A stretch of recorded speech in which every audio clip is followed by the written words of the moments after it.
मंजिल पाने के लिए जिन राहों पर चलकर चप्पलें घिस जाया करती हों, वहां मकाम आसानी से हासिल हो जाए तो फिर कहना ही क्या। राजनीति में जितने कम समय में शोहरत राघव चड्ढा को आम आदमी पार्टी और संसद में मिली, उतनी तेजी से सफलता बहुत कम नेताओं को हासिल हो पाती है।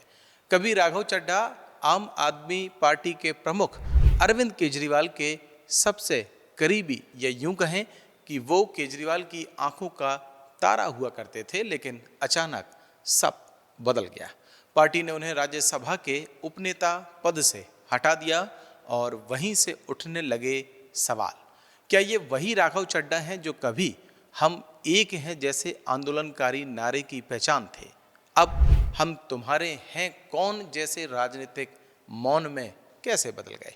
चर्चा ये भी है कि क्या ये परिणीति चोपड़ा से 3 साल पहले शादी का असर तो नहीं? क्या वो बीजेपी में शामिल हो सकते हैं?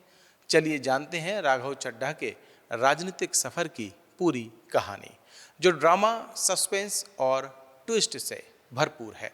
राघव चड्ढा का राजनीतिक सफर किसी आम नेता की तरह नहीं रहा। वे उस दौर की उपज हैं जब इंडिया अगेंस्ट करप्शन ने देश में नई राजनीतिक चेतना जगाई थी। ये आंदोलन सिर्फ भ्रष्टाचार के खिलाफ नहीं था, बल्कि इससे एक नई पार्टी का बीज भी बोया गया, और वो पार्टी है आम आदमी पार्टी। चार्टर्ड अकाउंटेंट बैकग्राउंड से आने वाले राघव ने शुरुआत में ही अपनी अलग पहचान बना ली थी। एक तेज और आक्रामक प्रवक्ता के रूप में टीवी चैनलों पर डिबेट्स में उनकी मौजूदगी, आंकड़ों पर मजबूत पकड़ और सरकारों पर सीधा हमला करने के अंदाज ने उन्हें जल्दी ही पार्टी का प्रमुख चेहरा बना दिया। उस समय वो केवल प्रवक्ता नहीं, बल्कि पार्टी की रणनीतिक सोच के हिस्सा माने जाते थे। यही कारण है कि 2019 लोकसभा चुनाव में दक्षिण दिल्ली से हारने के सिर्फ 9 महीने बाद ही वे दिल्ली विधानसभा में विधायक बन गए। समय के साथ राघव चड्ढा की भूमिका बदलने लगी। दिल्ली की राजनीति में उन्होंने वित्त और नीति से जुड़े कई अहम मामलों में काम किया, लेकिन असली टर्निंग पॉइंट पंजाब चुनाव 2022 था। वहां उन्होंने भगवंत मान के साथ मिलकर आम आदमी पार्टी की ऐतिहासिक जीत में अहम भूमिका निभाई। पंजाब फतह का इनाम उन्हें जल्द ही मिला और पार्टी ने उन्हें राज्यसभा भेज दिया। हालांकि कुछ लोग उन्हें मुख्यमंत्री का भी दावेदार मानते थे। 2024 तक संजय सिंह के साथ मिलकर चड्ढा इंडिया ब्लॉक के साथ गठबंधन और सीट बंटवारे की बातचीत में भी शामिल रहे, लेकिन कहानी में असली ट्विस्ट यहीं से शुरू होता है।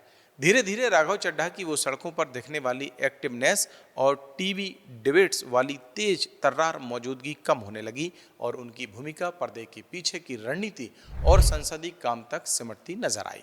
समय के साथ ऐसी चर्चा भी होने लगी कि राघव ने पार्टी से थोड़ी दूरी बना ली है, खासकर उस वक्त जब आम आदमी पार्टी के टॉप लीडरशिप एक के बाद एक मुश्किलों में घिरते जा रहे थे। अरविंद केजरीवाल, मनीष सिसोदिया और संजय सिंह जैसे बड़े नाम जब दिल्ली एक्साइज केस में विवादों में उलझे और यहां तक कि केजरीवाल को जेल तक जाना पड़ा, तब माहौल पूरी तरह बदल चुका था। दिलचस्प बात यह थी कि उस दौर में राघव चड्ढा, संदीप पाठक और सुनीता केजरीवाल उन चुनिंदा लोगों में थे जिन्हें तिहाड़ जेल में केजरीवाल से मिलने की इजाजत थी। लेकिन कहानी में असली सवाल तब उठा जब केजरीवाल की गिरफ्तारी के दौरान राघव चड्ढा लंबे समय तक भारत से बाहर रहे और सोशल मीडिया पर कट्टर आप समर्थक भी पूछने लगे, जब पार्टी गहरे संकट में थी तब राघव चड्ढा कहां थे?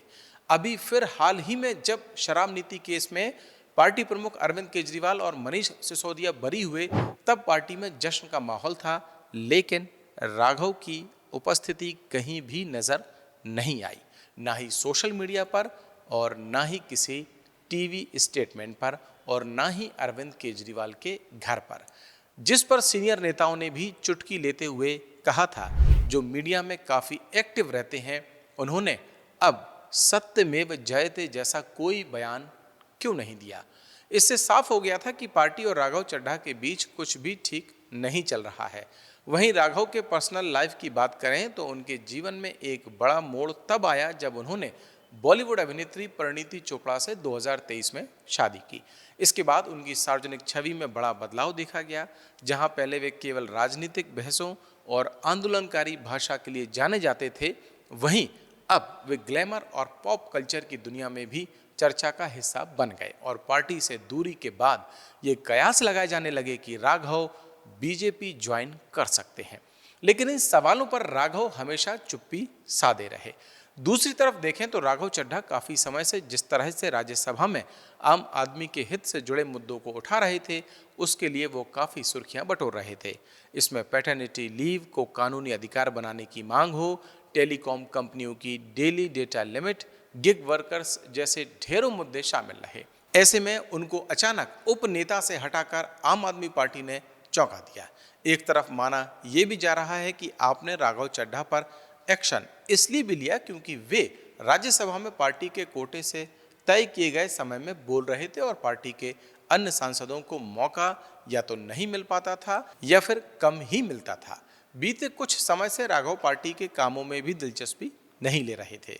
राघव ने पार्टी के नाम और सिंबल तक से दूरी बना ली थी। वो सोशल मीडिया पर जो भी पोस्ट शेयर करते उनमें पार्टी का नाम, झंडा या निशान नहीं दिखता था। माना जा रहा है कि राघव पार्टी की जगह अपनी खुद की ब्रांडिंग में जुट गए थे और इन वजहों से उन पर पार्टी ने गाज गिराई। बता दें, आपने राज्यसभा सांसद राघव चड्ढा को डिप्टी लीडर के पद से हटाकर उनकी जगह पंजाब से राज्यसभा सांसद डॉक्टर अशोक मित्तल को ये जिम्मेदारी सौंपी है। राज्यसभा में आम आदमी पार्टी के कुल 10 सदस्य हैं, जिनमें से 7 पंजाब और 3 दिल्ली से हैं। हालिया राजनीतिक घटनाक्रम के बाद ना तो उन्होंने अरविंद केजरीवाल से मुलाकात की, जिससे अंदरूनी मतभेदों की अटकलें तेज हो गईं। राघव चड्ढा ने सोशल मीडिया पर शायरी भरे अंदाज में एक मैसेज जरूर दिया। मेरी खामोशी को मेरी हार मत समझ लेना, मेरी खामोशी को मेरी हार मत समझ लेना। मैं वो दरिया हूं जो वक्त आने पर सैलाब बनता है। जय हिंद। फिलहाल इतना साफ है कि राघव की सियासी कहानी अभी खत्म नहीं हुई है। अब देखना यह होगा कि भविष्य में उनका अगला राजनीतिक कदम क्या होगा और ये भी कि आखिर उनकी जुबान पर अरविंद केजरीवाल का नाम कब आता है, क्योंकि एक सवाल ये भी है कि आखिर आखिरी बार राघव चड्ढा ने अरविंद केजरीवाल का नाम अपने मुंह से सार्वजनिक तौर पर कब लिया था। अगर हमारी ये स्टोरी पसंद आई हो तो आप हमें कमेंट करके बता सकते हैं और अगर अभी तक आपने द प्रेस हिंदी को लाइक और सब्सक्राइब नहीं किया है तो अभी करें और मुझे दें इजाज़त। नमस्कार।